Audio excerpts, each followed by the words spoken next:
మిత్రులారా, 10 సంవత్సరాలు మొదటి 5 సంవత్సరాలు ₹1,00,000 రుణమాఫీ చేస్తా అన్నాడు.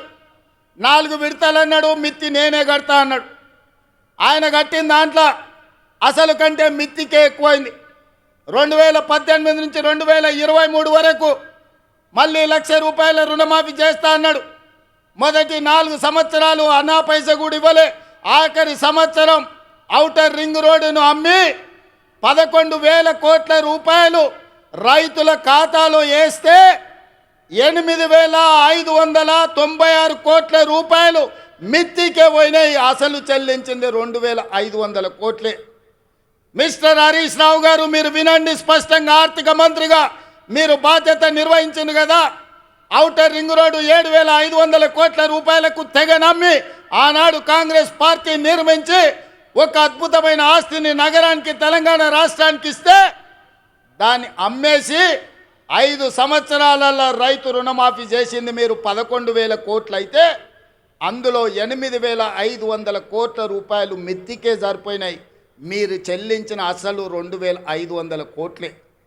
ఇవాళ ఈ వేదిక మీద నుంచి లెక్కలు చెప్తున్నా. ఇవాళ నువ్వు అనొచ్చు, పాలమూరులో మేము లేం కదా, నువ్వు ఎట్లన్నామని. ఇదే లెక్కలు అసెంబ్లీలో నేను లెక్కలు తేలుస్తా. 5 ఏళ్లలో మొదటి సంవత్సరం నువ్వు రైతు రుణమాఫీ చేసినుంటే ఈ 8,500 కోట్లు మిత్తి కాదు, రైతుల అసలు అప్పుకు సరిపోతుండే. మీరు 5 ఏళ్లలో మొదటి సంవత్సరంలోనే రైతు రుణమాఫీ చెయ్యనందుకు ఇవాళ మీరు ఇచ్చిందంత మిత్తికే పోయింది. అందుకే నేను ఆలోచన చేసిన, మా భట్టి గారి సలహా తీసుకున్నా. ఇవాళ నేను ఈ వేదిక మీద నుంచి సగర్వంగా తెలంగాణ రైతాంగానికి గొప్పగా నేను చెప్పదలుచుకున్నా.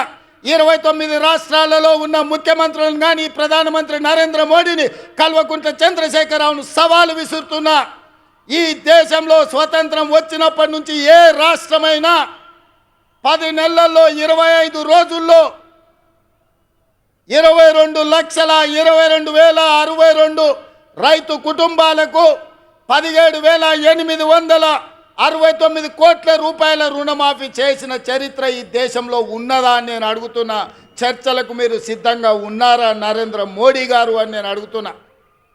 నరేంద్ర మోడీ గారు వస్తారా చర్చకు? కల్వకుంట్ల చంద్రశేఖరరావు గారు వస్తారా? మీరిద్దరు కలిసి రాండి. ఈరోజు మా భట్టి గారు మా చేతుల మీదుగా, మా ఆడబిడ్డల చేతి మీదుగా 3,13,000 కుటుంబాలకు 2,747 కోట్ల రూపాయలు 4వ విడత రైతు రుణమాఫీ చేసిన. మొత్తంగా 25 లక్షల రైతు కుటుంబాలకు 21,000 కోట్ల రూపాయల రైతు రుణమాఫీ మొదటి సంవత్సరంలో చేసిన ప్రభుత్వం, ప్రజా పాలన ఈ దేశంలో ఉన్నదే అంటే అది తెలంగాణ. ఈ తెలంగాణ రాష్ట్రం రైతులకు రుణమాఫీ చేసిందంటే సోనియమ్మ ఆశీర్వాదంతో, రాహుల్ గాంధీ గారు ఇచ్చిన గ్యారంటీతో చేసినామని నేను చెప్తున్నా. అందుకే ఇవాళ బీజేపీ నాయకులను, బీఆర్ఎస్ నాయకులను ఒకరొక్కరికి వస్తారో అందరు కలిసి వస్తారో, ఎట్లొస్తారో అట్లా రాండి. అసెంబ్లీలో తేలుద్దామా, పాలమూరు గడ్డ మీద తేలుద్దామా. మొదటి సంవత్సరంలో 25 లక్షల రైతు కుటుంబాలకు 21,000 కోట్ల రూపాయల రైతు రుణమాఫీ చేసిన పేటెంట్ కాంగ్రెస్ పార్టీ గ్యారంటీ అని నేను చెప్పదలుచుకున్నా.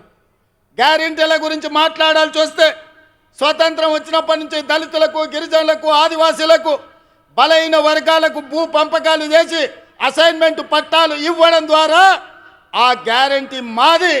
రైతులను ఆదుకున్న చరిత్ర మాది. రైతు రుణమాఫీ చేసిన చరిత్ర మాది. కనీసం మద్దతు ధర తీసుకొచ్చిన చరిత్ర మాది. ఇవాళ రైతులకు రుణమాఫీ చేసిన చరిత్ర మాది. రైతులకు 24 గంటలు ఇవాళ ఉచిత విద్యుత్ వస్తుందంటే ఆనాడు డాక్టర్ వైఎస్ రాజశేఖర రెడ్డి గారు 9 గంటలు రైతాంగానికి నాణ్యమైన ఉచిత విద్యుత్ ఇచ్చి ఈ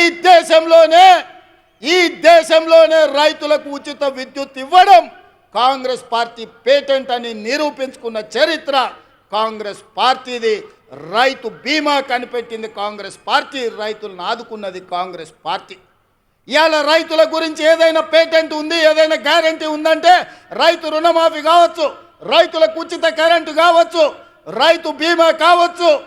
ఇవాళ రైతులను అన్ని రకాలుగా ఆదుకున్న కనీస మద్దతు ధర కావచ్చు, ఇవాళ రైతులకు 500 రూపాయలు బోనస్ ఇచ్చి వరి పంటను పండించిన చరిత్ర ఇవాళ కాంగ్రెస్ పార్టీది. ఈ పేటెంట్ అంత మాది కాదా అని నేను అడుగుతున్నా. దీని మీద చర్చించడానికి మేము సిద్ధంగా ఉన్నాం. ఎవరెవరు వస్తారో రాండి అని చెప్పి ఈ వేదిక మీద నుంచి నేను సవాలు విసిరదర్చుకున్నా.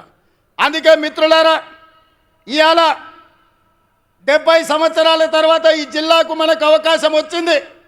మన ప్రాజెక్టులు ఇంకా పడా ఉన్నాయి. నేను అడుగుతున్న చంద్రశేఖరరావు గారిని, ఉమ్మడి రాష్ట్రంలో సమైక్య పాలనలో సీమాంధ్ర ముఖ్యమంత్రులు తెలంగాణకు అన్యాయం చేసిండ్రను. మరి తెలంగాణ వచ్చిన తర్వాత మీరెట్లా అన్యాయం చేసిండ్రా అని నేను అడుగుతున్నా.